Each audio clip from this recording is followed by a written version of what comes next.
Thank you so much. Yes, sir. Super happy to be here today to share you a few insights about SEO and GEO. This is a topic that if you are in LinkedIn, many people speak about this, and AI has fundamentally changed the way how we search.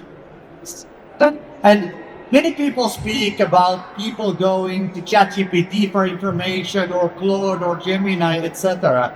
It is gone. But the evolution isn't only impacting AI engines, it's also impacting how people search in Google. And I just finished writing a book on this topic as well, because I saw that there was so much noise, and I tried to create a book which wasn't only for SEO or geo experts, but more for marketing managers, for business leaders who want to take concrete action with not a lot of black box thinking. Now, as said, AI is changing the way we search for information. Every signal of binding that fundamentally starts with the search. It might start by searching in any specific device or any specific channel. But as marketeers, we are facing probably one of the most dramatic changes in history. And it's not only happening a single change, but there are three parallel changes that are happening. The first one is that where we search is changing. If you go back in time for 5 years, the only place where we could actually search for information was Google. You could go and maybe look some information in Facebook and LinkedIn, but ultimately the way how we search was Google. Now, we as users, we have options. And what that means is that we need to be visible not only in Google, but also in all the AI search engines.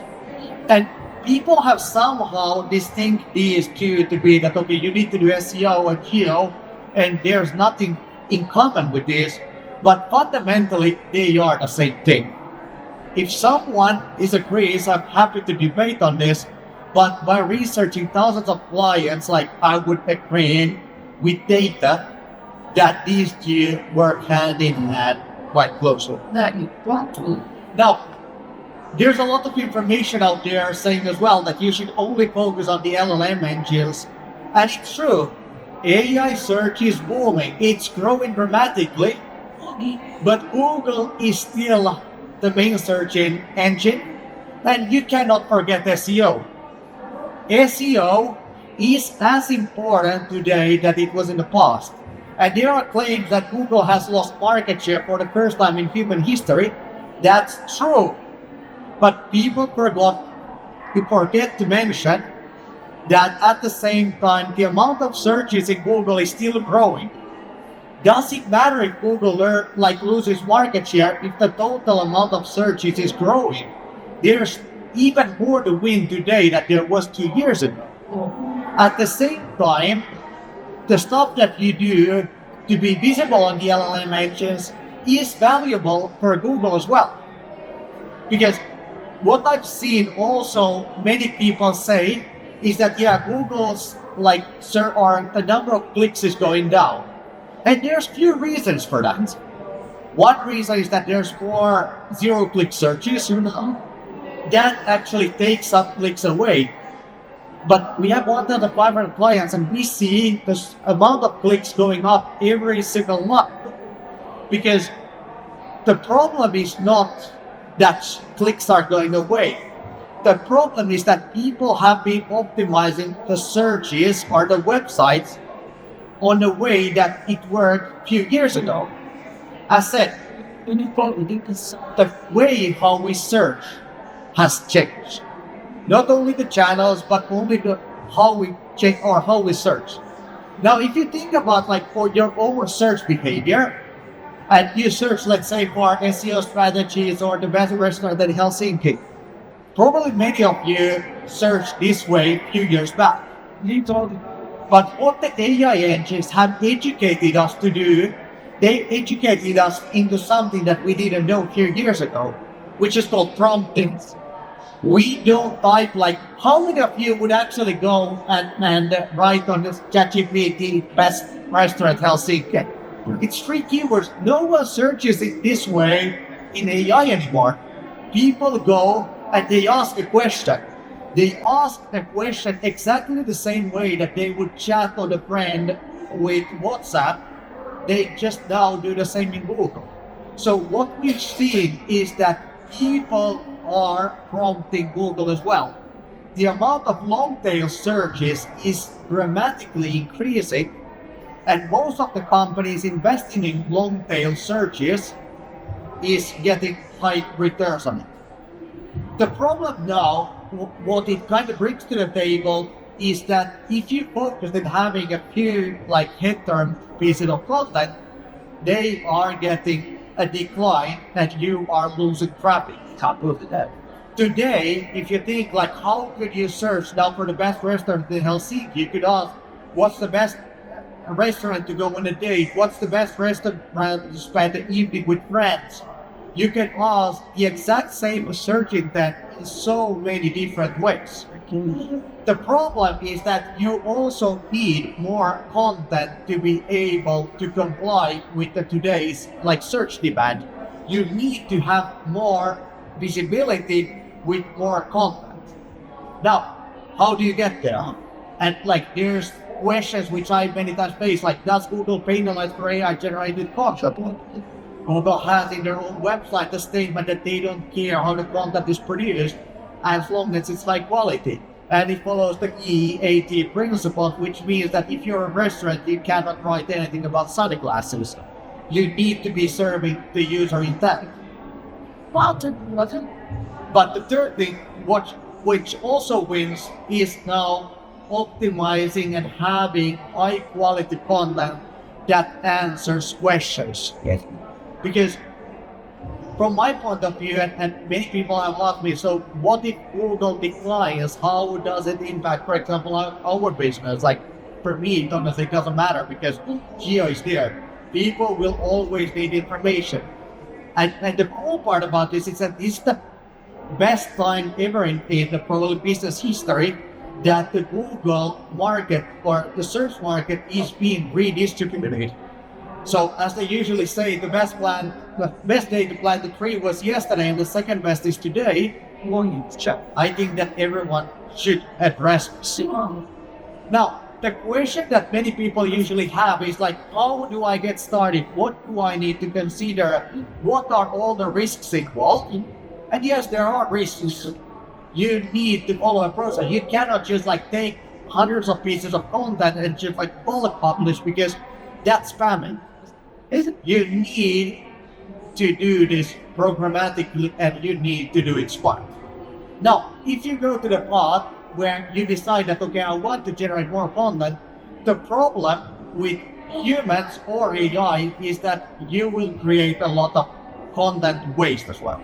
So every time that you kind of like start to generate content, is the framework that we speak with our clients, is that first you need to discover what you want to generate content about. Then you need to create that content, then you need to publish, then you need to measure, and then you need to optimize the pieces that actually works. But how do you actually do it in practice and why do you need to do it this way? Now, depending on if it's human or AI, you will always end up in this similar situation where you have a lot of content that will generate no clicks at all. And if you go to Google Search Console, even today, and you look at your content, you will see that you will have 5 to 10% of your content will generate 90% of your traffic. This is seen. And if someone has something else, I would really be happy to see that.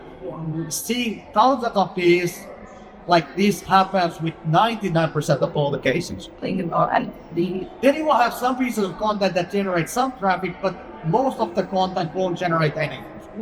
Now, how do you need to approach it? If you have a lot of content that generates no traffic, like, why do you keep this even on the website? That's why you need to follow these steps, which means if you want to win in the era of AI, you need to be able to prune the content which doesn't work, which is why you also need to be able to measure to see which piece of content don't generate traffic. And when you prune, you need to be able to do 10 or 10 removals for 301 redirects so you don't end up with a lot of 404 pages. So you need some technology for that. The second thing that you need to do, once you delete some content away, you need to generate new content. And you can approach this in a way of like A/B testing. Not everything that you do works, but the pieces that you generate, or the ones that work, they will generate a lot of value. Then there's a lot of like where you put AI and humans against each other. Humans can generate better content. Every marketeer can do better. But the problem is that you need to spend your time wisely because your time doesn't scale.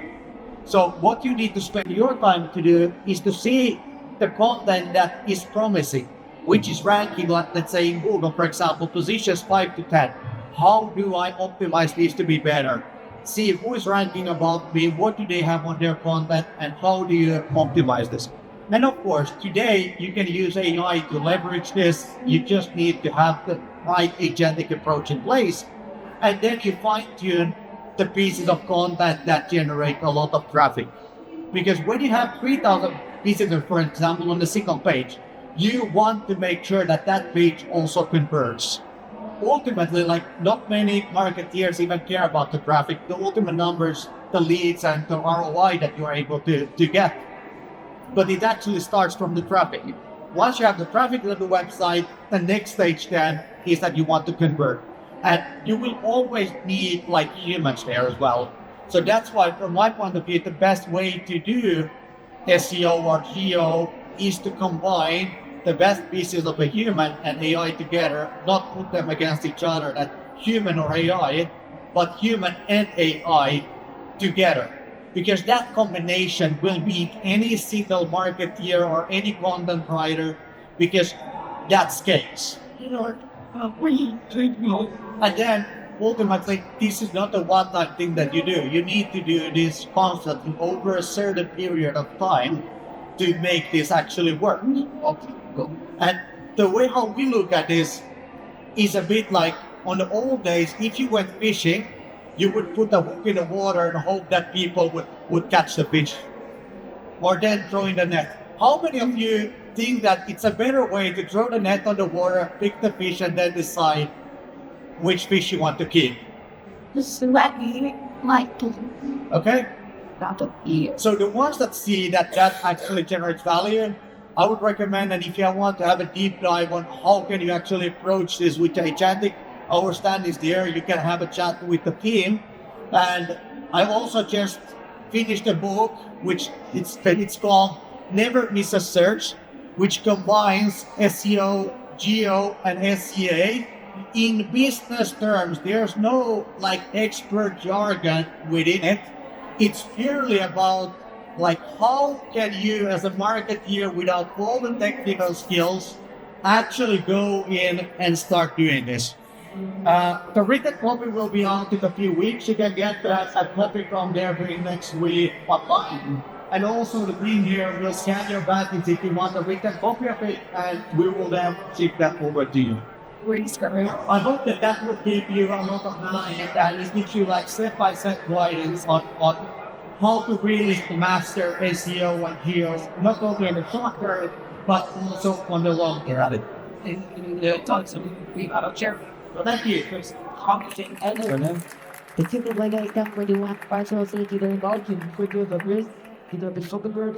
I search and test other risk like your letter, but we want with this. And what the entire is when it, a quick start, because we realize the one,